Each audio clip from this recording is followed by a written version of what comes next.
आके कुश्तम पाए मादूने मन मीना दानत के न खुस्फद खूने मन आके कुश्तम पाए मादूने मन मीना दानत के न खुस्फद खूने मन। মুসলমান ভাইয়েরা খুব ভালো করে বুঝবেন, আজকের আলোচনার মূল কথাগুলো এখন আপনাদের সামনে উপস্থাপন করতে চাই।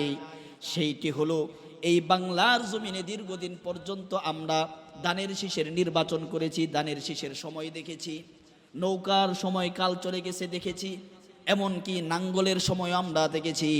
ও মুসলমান, একটিবার আপনাদেরকে বলতে চাই, একবার কোরআনের আইন দিয়ে সমাজটাকে সাজাইলে কেমন সমাজ দেখা যায়, সেই বিষয়টা আপনাদের কাছে প্রস্তাব রাখতে চাই।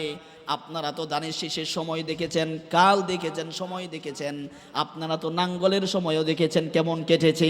আপনারা তো সেই 17 বৎসরও দেখলেন, সেই 17 বৎসরে কি হয়েছে আপনারা দেখলেন। আপনাদের কাছে একটা প্রস্তাব রাখতে চাই, সকলেই মিলে এখন একটা আওয়াজ তুলুন, কোরআনের মাধ্যমে সমাজ সাজাইলে সমাজ কেমন দেখা যায় একবার এই দুই নয়নে দেখতে চাই। প্রধান বিচারপতি মানিক সাহেব, আপনার চেহারার দিকে তাকাইলে কোরআনের আয়াতের কথা মনে হয়। আল্লাহ পাক কোরআনে যা বলেছিলেন, যখন আল্লাহ পাক যাকে ধরেন, যেই সিস্টেমে ধরেন, সেই সিস্টেম অনুযায়ী মনে হয় আল্লাহ পাক আপনাকেও ধরেছেন। যে রায় দিয়েছিলেন আপনি আলেমের বিরুদ্ধে, সেই কণ্ঠ আজকে আপনার চেপে ধরেছে সেই জনগণই।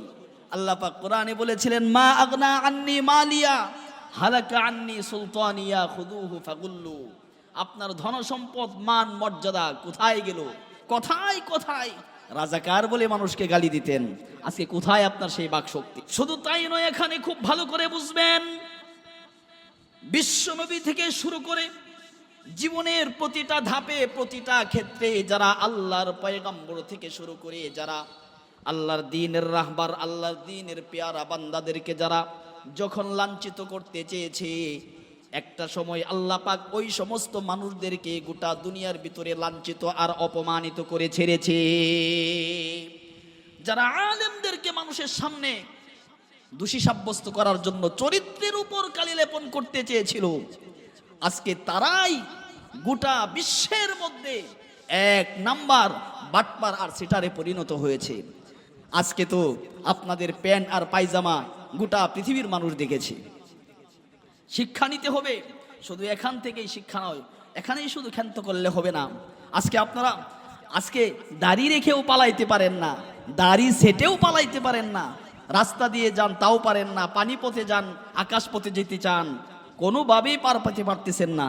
আমি তো মনে করি বিগত জালিম সরকারের উপর 3 শ্রেণীর মানুষের অভিশাপ রয়েছে, মৌলিক 3 শ্রেণীর মানুষ।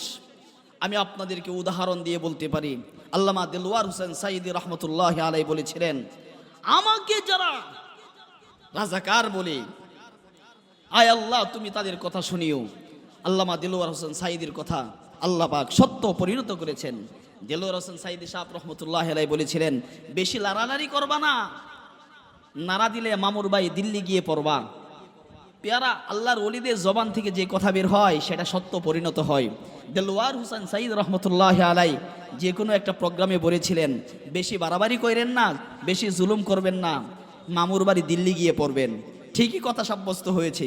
আজকে দেলোয়ার হোসেন সাঈদী নাই রহমতুল্লাহ আলাইহি, কিন্তু কথা ঠিকই ফলে গেছে, কোথাও যাওয়ার জায়গা নাই, মামুর বাড়ি দিল্লি গিয়েই পড়েছেন। মুসলমান ভাইয়েরা খুব ভালো করে বুঝবেন, আল্লাহর পেয়ারা বান্দা যখন তার জবান দিয়ে কোনো একটা কথা বের করে, সেই কথা আল্লাহ পাক কোনো না কোনো এক সময় ফলিয়ে দেন। যদিও কিছুদিন পর সেটা হয় লাউবাদাহিনিন, আল্লাহ পাক তৎক্ষণাৎ ধরেন না, কিন্তু আস্তে আস্তে করে এমন একটা সময় ধরেন, যেই ধরাটা আজীবন মানুষ যেন তাদেরকে ওই স্বৈরাচারকে স্মরণ রাখে। খুব ভালো করে বুঝবেন, জ্বলন্ত প্রমাণ দেই।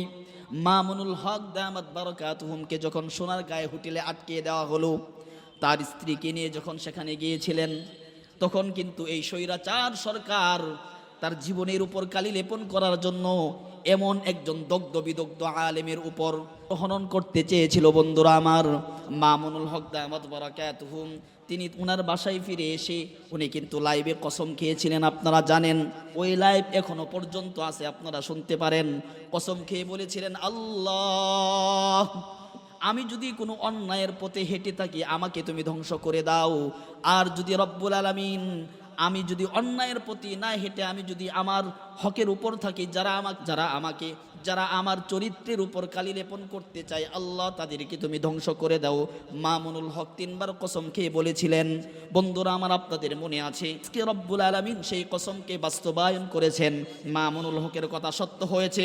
মামুনুল হক হকের উপরই আছে, এখনো লক্ষ লক্ষ ফলোয়ার তার রয়েছে। আর সেই চরিত্রহীন, সেই নায়িকা গায়িকা বস্তামি নষ্টামি, সেই স্বৈরাচার সরকার আজকে পালাইতে বাধ্য হয়েছে।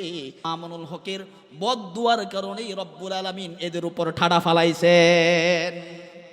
দ্বিতীয় হলো আরেকটা কারণ, সেইটা হলো ওরা যখন পাখির মতো নির্বিঘ্নে গুলি চালাইল, সাইদ আর মুগ্ধ ভাইদের মতো যারা পান ঢেলে দিল এই সমাজের স্বৈরাচার থেকে বাঁচার জন্যে, একটা পর্যায়ে এমন হলো যে শত শত মানুষ নিহত হলো। আপনারা দেখেছেন, শত শত মানুষ নিহত হলো।